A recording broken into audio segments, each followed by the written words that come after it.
ಓಂ ಶ್ರೀ ಗುರುಭ್ಯೋ ನಮಃ. ಫ್ರೆಂಡ್ಸ್, ಎಲ್ಲರಿಗೂ ನಮಸ್ಕಾರ. ಪ್ರೀತಿಯ ಮೇಷರಾಶಿಯ ಆತ್ಮೀಯ ಬಂಧುಗಳೇ, ಇಂದು ನಿಮ್ಮ ಜೀವನದ ಕುರಿತು ಒಂದು ಅತ್ಯಂತ ಮಹತ್ವದ ರಹಸ್ಯವನ್ನು ತಿಳಿದುಕೊಳ್ಳಲಿದ್ದೀರಿ. ನಿಮ್ಮ ಮನೆಗೆ ಅಥವಾ ನಿಮ್ಮ ಅದೃಷ್ಟಕ್ಕೆ ಯಾರೋ ಕಾಣದ ಅಡ್ಡಿಯನ್ನು ನಿರ್ಮಾಣ ಮಾಡ್ತಿದ್ದಾರೆ ಅಂತ ನಿಮಗೆ ಅನುಭವ ಆಗ್ತಾ ಇದೆಯಾ?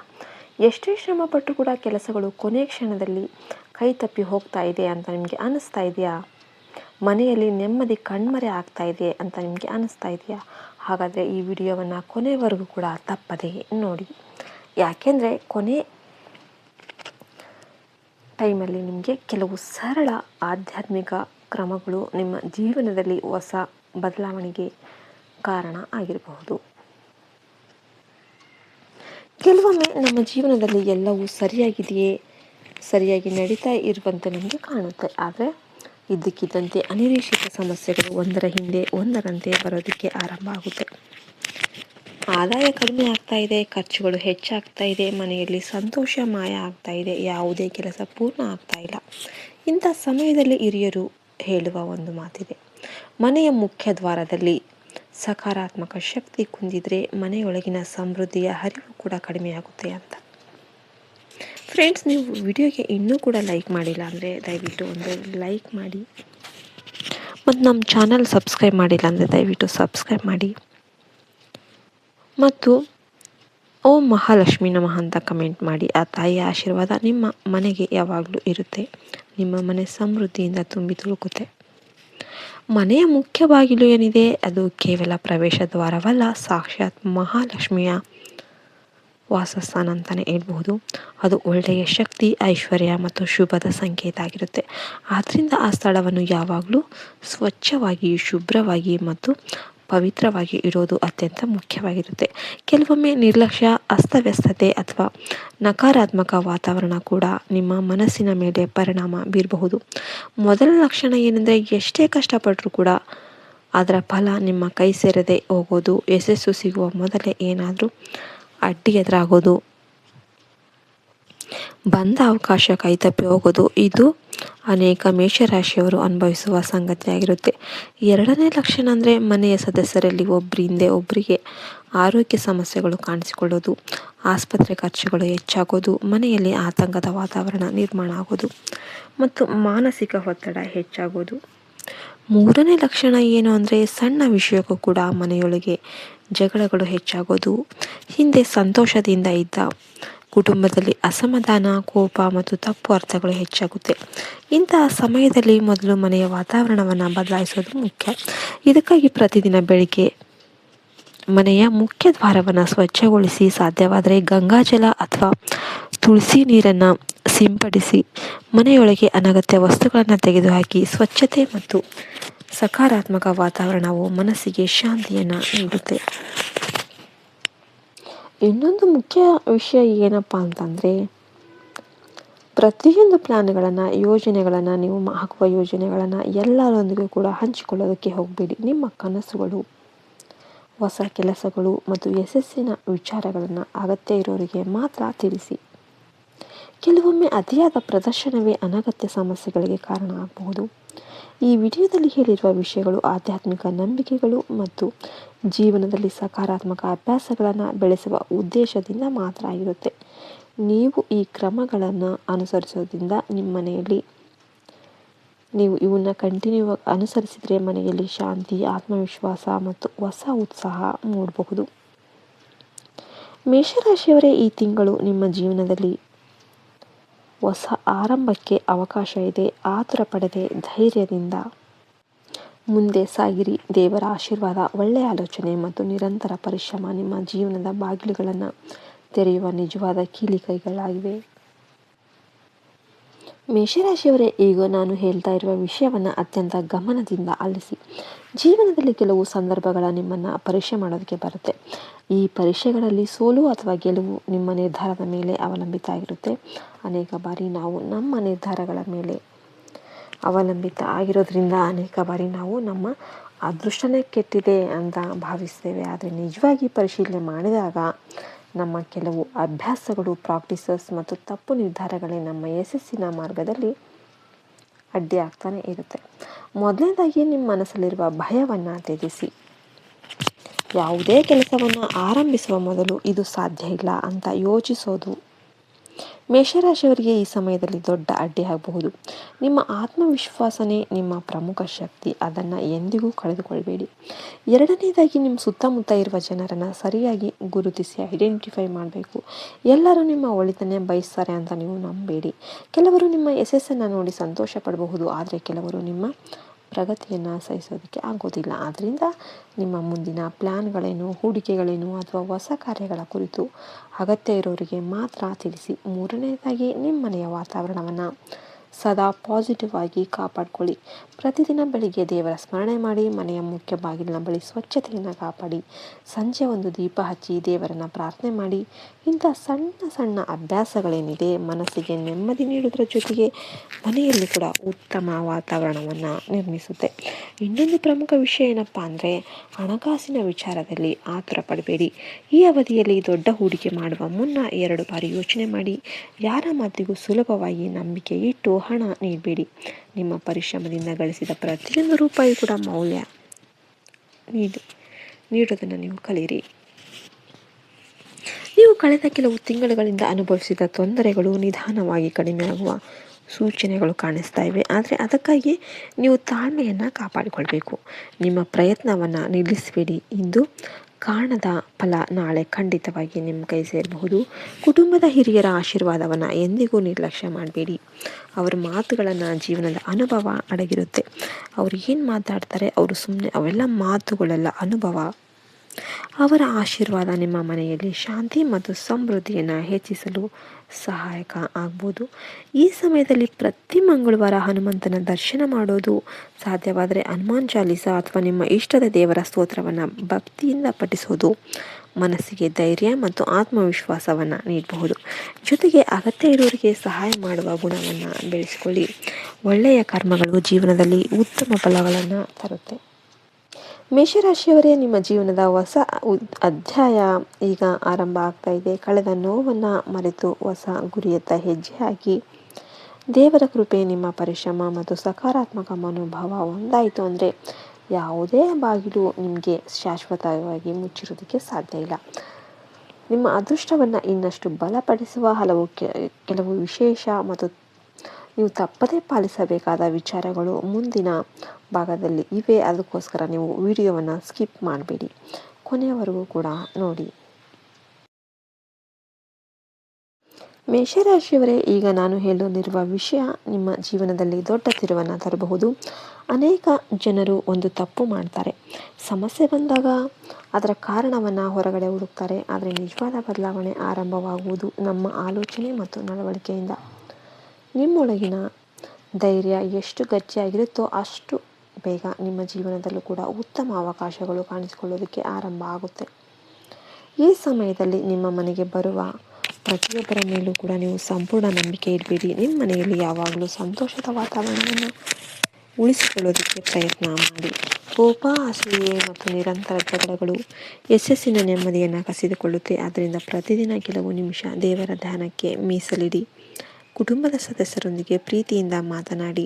ಸಣ್ಣ ಭಿನ್ನಾಭಿಪ್ರಾಯಗಳನ್ನು ದೊಡ್ಡದಾಗೋದಕ್ಕೆ ಬಿಡಬೇಡಿ. ಇನ್ನೊಂದು ಮುಖ್ಯ ಸೂಚನೆ ಏನಂದರೆ, ನಿಮ್ಮ ಪರಿಶ್ರಮವನ್ನು ಎಂದಿಗೂ ಕಡಿಮೆ ಮಾಡಬೇಡಿ. ಕೆಲವೊಮ್ಮೆ ಫಲ ಕೂಡ ತಡವಾಗಿ ಸಿಗಬಹುದು, ಆದರೆ ತಾಳ್ಮೆಯಿಂದ ಮುಂದುವರೆದಿದೆ ಆದರೆ ಯಶಸ್ಸು ಖಂಡಿತವಾಗಿ ಸಿಗುತ್ತೆ. ಈ ಸಮಯದಲ್ಲಿ ಉದ್ಯೋಗ, ವ್ಯಾಪಾರ ಅಥವಾ ಹೊಸ ಅವಕಾಶಗಳ ಬಗ್ಗೆ ಒಳ್ಳೆಯ ಸುದ್ದಿ ಕೇಳುವ ಸಾಧ್ಯತೆ ಕೂಡ ಇದೆ. ಆದರೆ ಅದಕ್ಕಾಗಿ ನೀವು ಸಿದ್ಧರಾಗಿರಬೇಕು. ಮೇಷರಾಶಿಯವರೇ, ಈ ಅವಧಿಯಲ್ಲಿ ಸಮಯದ ಮಹತ್ವ ಬಹಳ ಹೆಚ್ಚಾಗಿದೆ. ಸಮಯವನ್ನು ವ್ಯರ್ಥ ಮಾಡುವ ಅಭ್ಯಾಸವನ್ನು ಬಿಡಿ. ಬೆಳಿಗ್ಗೆನೇ ಎದ್ದು ನಿಮ್ಮ ದಿನವನ್ನು ಯೋಜನೆ ಮಾಡಿ, ಪ್ಲ್ಯಾನ್ ಮಾಡಿ.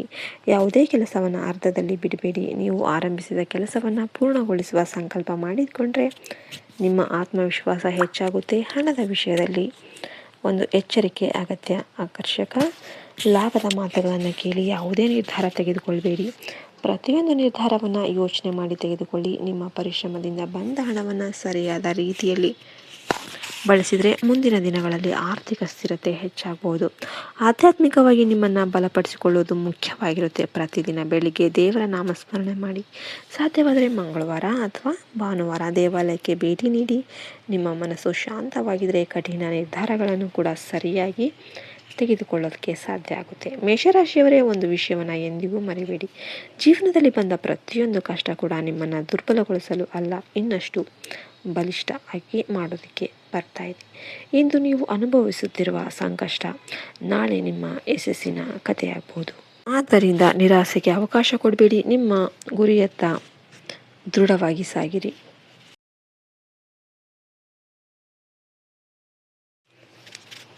ಮೇಷರಾಶಿಯವರೇ, ಈಗ ನೀವು ಕೇಳ್ತಾ ಇರುವ ವಿಷಯವನ್ನು ಎಂದಿಗೂ ನಿರ್ಲಕ್ಷ್ಯ ಮಾಡಬೇಡಿ. ಕೆಲವೊಮ್ಮೆ ಜೀವನದಲ್ಲಿ ಬದಲಾವಣೆ ಒಂದು ದೊಡ್ಡ ಘಟನೆಯಿಂದ ಬರೋದಿಲ್ಲ, ನಾವು ಪ್ರತಿದಿನ ಪಾಲಿಸುವ ಸಣ್ಣ ಅಭ್ಯಾಸದಿಂದಲೇ ಪ್ರಾರಂಭವಾಗುತ್ತೆ. ಈ ಸಮಯದಲ್ಲಿ ನಿಮ್ಮ ಪ್ರತಿಯೊಂದು ನಿರ್ಧಾರವು ನಿಮ್ಮ ಮುಂದಿನ ಭವಿಷ್ಯವನ್ನು ರೂಪಿಸಲಿದೆ. ಆದ್ದರಿಂದ ಆತುರಕ್ಕಿಂತ ವಿವೇಕಕ್ಕೆ ಹೆಚ್ಚಿನ ಸ್ಥಾನ ನೀಡಿ. ನಿಮ್ಮ ಸುತ್ತಲೂ ನಡೆಯುತ್ತಿರುವ ಪ್ರತಿಯೊಂದು ಘಟನೆ ಕೂಡ ಹೆಚ್ಚು ಪ್ರತಿಕ್ರಿಯೆ ನೀಡುವ ಅಗತ್ಯ ಇಲ್ಲ. ಕೆಲವರು ನಿಮ್ಮ ತಾಳ್ಮೆಯನ್ನು ಪರೀಕ್ಷೆ ಮಾಡೋದಕ್ಕೆ ಪ್ರಯತ್ನ ಮಾಡ್ತಿರ್ಬೋದು. ನಿಮ್ಮ ಮಾತುಗಳಿಂದ ಅಥವಾ ಕೋಪದಿಂದ ನಿಮ್ಮನ್ನೇ ದುರ್ಬಲರನ್ನಾಗಿ ಮಾಡಿಕೊಳ್ಳೋದಕ್ಕೆ ಹೋಗಬೇಡಿ. ಮೌನವು ಕೆಲವೊಮ್ಮೆ ದೊಡ್ಡ ಆಯುಧವಾಗಿರುತ್ತೆ. ಸಮಯ ಬಂದಾಗ ಸತ್ಯವೇ ನಿಮ್ಮ ಪರವಾಗಿ ನಿಲ್ಲುತ್ತೆ. ಈ ಅವಧಿಯಲ್ಲಿ ನಿಮ್ಮ ಮನೆಗೆ ಬರುವ ಸಕಾರಾತ್ಮಕ ಶಕ್ತಿಯನ್ನು ಹೆಚ್ಚಿಸುವುದು ಅತ್ಯಂತ ಮುಖ್ಯವಾಗಿರುತ್ತೆ. ಪ್ರತಿದಿನ ಬೆಳಿಗ್ಗೆ ಮನೆಯ ಮುಖ್ಯ ದ್ವಾರವನ್ನು ಸ್ವಚ್ಛಗೊಳಿಸಿ, ರಂಗೋಲಿ ಹಾಕಿ, ಸಂಜೆ ತುಪ್ಪದ ಅಥವಾ ಎಳ್ಳೆಣ್ಣೆಯ ದೀಪ ಹಚ್ಚಿ ದೇವರನ್ನು ಸ್ಮರಿಸಿ. ಇಂತಹ ಸಾತ್ವಿಕ ವಾತಾವರಣ ಮನಸ್ಸಿನಲ್ಲಿರುವ ಆತಂಕವನ್ನು ಕಡಿಮೆ ಮಾಡಿ ಆತ್ಮವಿಶ್ವಾಸವನ್ನು ಹೆಚ್ಚಿಸುತ್ತೆ. ಮೇಷರಾಶಿಯವರಲ್ಲಿ ಕೆಲವರಿಗೆ ಈ ಸಮಯದಲ್ಲಿ ಹಳೆಯ ಸ್ನೇಹಿತರು ಅಥವಾ ದೂರವಾದ ಸಂಬಂಧಿಕರಿಂದ ಮತ್ತೆ ಸಂಪರ್ಕ ಬರಬಹುದು. ಎಲ್ಲರನ್ನೂ ಕೂಡ ಒಂದೇ ರೀತಿಯಲ್ಲಿ ನಂಬದೆ ಅವರ ಉದ್ದೇಶವನ್ನು ಅರ್ಥ ಮಾಡಿಕೊಂಡು ಮುಂದುವರಿರಿ. ನಿಮ್ಮ ಒಳಿತನ್ನು ಬಯಸುವವರನ್ನು ಗೌರವ ಕೊಡಿ. ಅನಗತ್ಯ ಕಲಹಗಳಿಂದ ದೂರ ಇರಿ. ಆರ್ಥಿಕವಾಗಿ ನಿಧಾನವಾಗಿ ಸುಧಾರಣೆಯ ಸೂಚನೆಗಳು ಕಾಣಿಸಬಹುದು. ಆದರೆ ಬಂದ ಹಣವನ್ನು ತಕ್ಷಣವೇ ಖರ್ಚು ಮಾಡುವ ಅಭ್ಯಾಸವನ್ನು ನಿಯಂತ್ರಿಸಿ. ಸ್ವಲ್ಪ ಉಳಿತಾಯ ಮಾಡುವ ನಿರ್ಧಾರ ನಿಮ್ಮ ಭವಿಷ್ಯಕ್ಕೆ ದೊಡ್ಡ ಆಧಾರವಾಗಬಹುದು. ಯಾವುದೇ ದಾಖಲೆಗಳಿಗೆ ಸಹಿ ಮಾಡುವ ಮೊದಲು ಸಂಪೂರ್ಣವಾಗಿ ಓದಿ ತಿಳಿದುಕೊಳ್ಳಿ. ಆರೋಗ್ಯದ ವಿಚಾರದಲ್ಲಿಯೂ ಕೂಡ ಎಚ್ಚರಿಕೆ ಅಗತ್ಯವಾಗಿರುತ್ತೆ. ಕೆಲಸದ ಒತ್ತಡದ ನಡುವೆ ವಿಶ್ರಾಂತಿಯನ್ನು ಮರಿಬೇಡಿ. ಸಮಯಕ್ಕೆ ಸರಿಯಾಗಿ ಆಹಾರ ಸೇವಿಸಿ, ಸಾಕಷ್ಟು ನೀರು ಕುಡಿರಿ ಮತ್ತು ಮನಸ್ಸಿಗೆ ಶಾಂತಿ ನೀಡುವ ಚಟುವಟಿಕೆಗಳಿಗೆ ಸಮಯವನ್ನು ಮೀಸಲಿಡಿ. ಆರೋಗ್ಯ ಉತ್ತಮವಾಗಿತ್ತು ಅಂದರೆ ಯಾವುದೇ ಸವಾಲನ್ನು ಎದುರಿಸುವ ಶಕ್ತಿ ನಿಮ್ಮದಾಗಿರುತ್ತೆ. ಇನ್ನೊಂದು ಮುಖ್ಯ ವಿಷಯ ಏನಂದರೆ, ಯಾರ ಮೇಲೂ ಕೂಡ ಅಸೂಯೆ ಪಡೋದಕ್ಕೆ ಹೋಗಬೇಡಿ. ಪ್ರತಿಯೊಬ್ಬರ ಜೀವನದ ಪಯಣ ವಿಭಿನ್ನವಾಗಿರುತ್ತೆ. ನಿಮ್ಮ ಗುರಿಯ ಮೇಲೆ ಗಮನವಿಟ್ಟರೆ ಯಶಸ್ಸು ನಿಮ್ಮನ್ನು ಹುಡುಕಿಕೊಂಡು ಬರುತ್ತೆ. ನಿಮ್ಮ ಪರಿಶ್ರಮವೇ ನಿಮ್ಮ ಅದೃಷ್ಟವನ್ನು ಬದಲಾಯಿಸುವ ನಿಜವಾದ ಶಕ್ತಿ. ಮೇಷರಾಶಿಯವರೇ, ಈ ಸಮಯದಲ್ಲಿ ದೇವರ ಮೇಲೆ ಭಕ್ತಿ, ಮನಸ್ಸಿನಲ್ಲಿ ಧೈರ್ಯ ಮತ್ತು ಕಾರ್ಯದಲ್ಲಿ ಪ್ರಾಮಾಣಿಕತೆ ಇದ್ದರೆ ಯಾವುದೇ ಅಡೆತಡೆಯೂ ಹೆಚ್ಚು ಕಾಲ ಉಳಿಯೋದಿಲ್ಲ. ನೀವು ಇಡುವ ಪ್ರತಿಯೊಂದು ಒಳ್ಳೆಯ ಹೆಜ್ಜೆ ಕೂಡ ನಿಮ್ಮ ಭವಿಷ್ಯವನ್ನು ಬೆಳಗಿಸುತ್ತೆ. ನಿಮಗೆಲ್ಲರಿಗೂ ಕೂಡ ವಿಡಿಯೋ ಇಷ್ಟ ಆಯ್ತು ಅಂದರೆ ಲೈಕ್ ಮಾಡಿ, ಶೇರ್ ಮಾಡಿ, ಸಬ್ಸ್ಕ್ರೈಬ್ ಮಾಡಿ. ನೀವು ಇಲ್ಲಿಯವರೆಗೂ ಬಂದಿದ್ದಾರೆ ಅಂದರೆ ವಿಡಿಯೋ ಇಷ್ಟ ಆಗಿದೆ ಅಂತಲೇ ಅರ್ಥ. ವಿಡಿಯೋಗೆ ಲೈಕ್ ಮಾಡಿಲ್ಲ ಅಂದರೆ ಲೈಕ್ ಮಾಡಿ, ಜೈ ಶ್ರೀರಾಮ್ ಅಂತ ಕಮೆಂಟ್ ಮಾಡಿ. ಆ ಪರಮಾತ್ಮನ ಆಶೀರ್ವಾದ ನಿಮ್ಮ ಮತ್ತು ನಿಮ್ಮ ಕುಟುಂಬದ ಮೇಲೆ ಸದಾ ಇರಲಿ. ಜೈ ಹಿಂದ್, ಜೈ ಭಾರತ್ ಮಾತೆ. ಹರಿ ಓಂ ತತ್ ಸತ್. ಸರ್ವೇ ಜನೋ ಸುಖಿನೋ ಭವಂತು. ಮೇಷರಾಶಿಯವರೇ, ಈಗ ನಾನು ಹೇಳ್ತಾ ಇರುವ ವಿಷಯವನ್ನು ಅತ್ಯಂತ ಗಮನದಿಂದ ಆಲಿಸಿ. ಜೀವನದಲ್ಲಿ ಕೆಲವು ಸಂದರ್ಭಗಳ ನಿಮ್ಮನ್ನು ಪರೀಕ್ಷೆ ಮಾಡೋದಕ್ಕೆ ಬರುತ್ತೆ. ಈ ಪರೀಕ್ಷೆಗಳಲ್ಲಿ ಸೋಲು ಅಥವಾ ಗೆಲುವು ನಿಮ್ಮ ನಿರ್ಧಾರದ ಮೇಲೆ ಅವಲಂಬಿತ ಆಗಿರುತ್ತೆ. ಅನೇಕ ಬಾರಿ ನಾವು ನಮ್ಮ ನಿರ್ಧಾರಗಳ ಮೇಲೆ ಅವಲಂಬಿತ ಆಗಿರೋದ್ರಿಂದ ಅನೇಕ ಬಾರಿ ನಾವು ನಮ್ಮ ಅದೃಷ್ಟನೇ ಕೆಟ್ಟಿದೆ ಅಂತ ಭಾವಿಸ್ತೇವೆ. ಆದರೆ ನಿಜವಾಗಿ ಪರಿಶೀಲನೆ ಮಾಡಿದಾಗ ನಮ್ಮ ಕೆಲವು ಅಭ್ಯಾಸಗಳು, ಪ್ರಾಕ್ಟೀಸಸ್ ಮತ್ತು ತಪ್ಪು ನಿರ್ಧಾರಗಳೇ ನಮ್ಮ ಯಶಸ್ಸಿನ ಮಾರ್ಗದಲ್ಲಿ ಅಡ್ಡಿ ಆಗ್ತಾನೆ ಇರುತ್ತೆ. ಮೊದಲನೇದಾಗಿ ನಿಮ್ಮ ಮನಸ್ಸಲ್ಲಿರುವ ಭಯವನ್ನು ತ್ಯಜಿಸಿ. ಯಾವುದೇ ಕೆಲಸವನ್ನು ಆರಂಭಿಸುವ ಮೊದಲು ಇದು ಸಾಧ್ಯ ಇಲ್ಲ ಅಂತ ಯೋಚಿಸೋದು ಮೇಷರಾಶಿಯವರಿಗೆ ಈ ಸಮಯದಲ್ಲಿ ದೊಡ್ಡ ಅಡ್ಡಿ ಆಗಬಹುದು. ನಿಮ್ಮ ಆತ್ಮವಿಶ್ವಾಸನೇ ನಿಮ್ಮ ಪ್ರಮುಖ ಶಕ್ತಿ, ಅದನ್ನು ಎಂದಿಗೂ ಕಳೆದುಕೊಳ್ಬೇಡಿ. ಎರಡನೇದಾಗಿ, ನಿಮ್ಮ ಸುತ್ತಮುತ್ತ ಇರುವ ಜನರನ್ನು ಸರಿಯಾಗಿ ಗುರುತಿಸಿ ಐಡೆಂಟಿಫೈ ಮಾಡಬೇಕು. ಎಲ್ಲರೂ ನಿಮ್ಮ ಒಳಿತನ್ನೇ ಬಯಸ್ತಾರೆ ಅಂತ ನೀವು ನಂಬೇಡಿ. ಕೆಲವರು ನಿಮ್ಮ ಯಶಸ್ಸನ್ನು ನೋಡಿ ಸಂತೋಷ ಪಡಬಹುದು, ಆದರೆ ಕೆಲವರು ನಿಮ್ಮ ಪ್ರಗತಿಯನ್ನು ಸಹಿಸೋದಕ್ಕೆ ಆಗೋದಿಲ್ಲ. ಆದ್ದರಿಂದ ನಿಮ್ಮ ಮುಂದಿನ ಪ್ಲ್ಯಾನ್ಗಳೇನು, ಹೂಡಿಕೆಗಳೇನು ಅಥವಾ ಹೊಸ ಕಾರ್ಯಗಳ ಕುರಿತು ಅಗತ್ಯ ಇರೋರಿಗೆ ಮಾತ್ರ ತಿಳಿಸಿ. ಮೂರನೆಯದಾಗಿ, ನಿಮ್ಮ ಮನೆಯ ವಾತಾವರಣವನ್ನು ಸದಾ ಪಾಸಿಟಿವ್ ಆಗಿ ಕಾಪಾಡಿಕೊಳ್ಳಿ.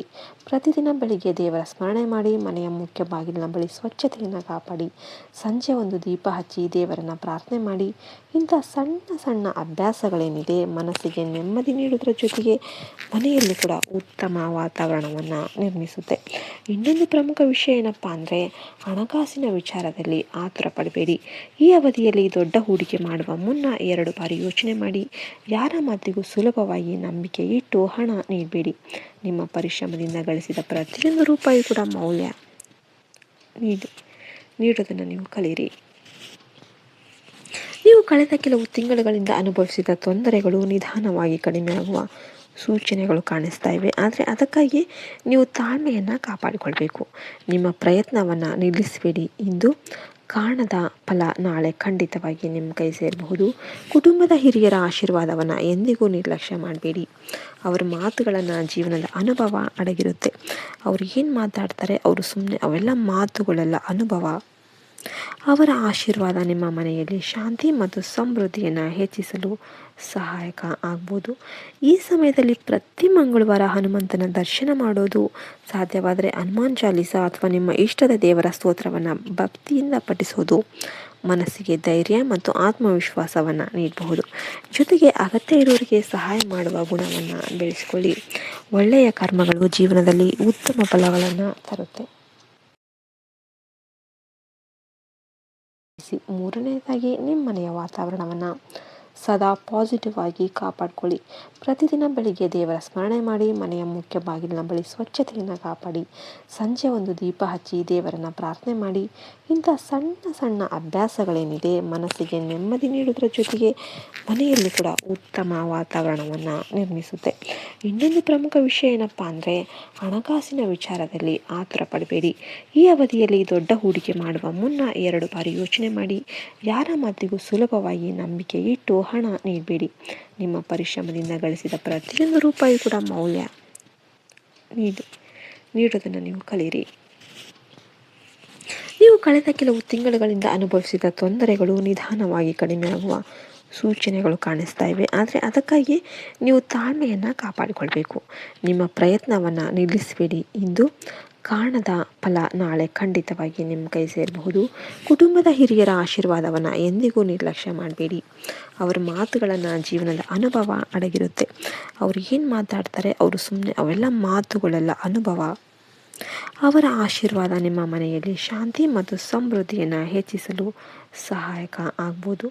ಈ ಸಮಯದಲ್ಲಿ ಪ್ರತಿ ಮಂಗಳವಾರ ಹನುಮಂತನ ದರ್ಶನ ಮಾಡೋದು, ಸಾಧ್ಯವಾದರೆ ಹನುಮಾನ್ ಚಾಲೀಸ ಅಥವಾ ನಿಮ್ಮ ಇಷ್ಟದ ದೇವರ ಸ್ತೋತ್ರವನ್ನು ಭಕ್ತಿಯಿಂದ ಪಠಿಸೋದು ಮನಸ್ಸಿಗೆ ಧೈರ್ಯ ಮತ್ತು ಆತ್ಮವಿಶ್ವಾಸವನ್ನು ನೀಡಬಹುದು. ಜೊತೆಗೆ ಅಗತ್ಯ ಇರೋರಿಗೆ ಸಹಾಯ ಮಾಡುವ ಗುಣವನ್ನು ಬೆಳೆಸಿಕೊಳ್ಳಿ. ಒಳ್ಳೆಯ ಕರ್ಮಗಳು ಜೀವನದಲ್ಲಿ ಉತ್ತಮ ಫಲಗಳನ್ನು ತರುತ್ತೆ.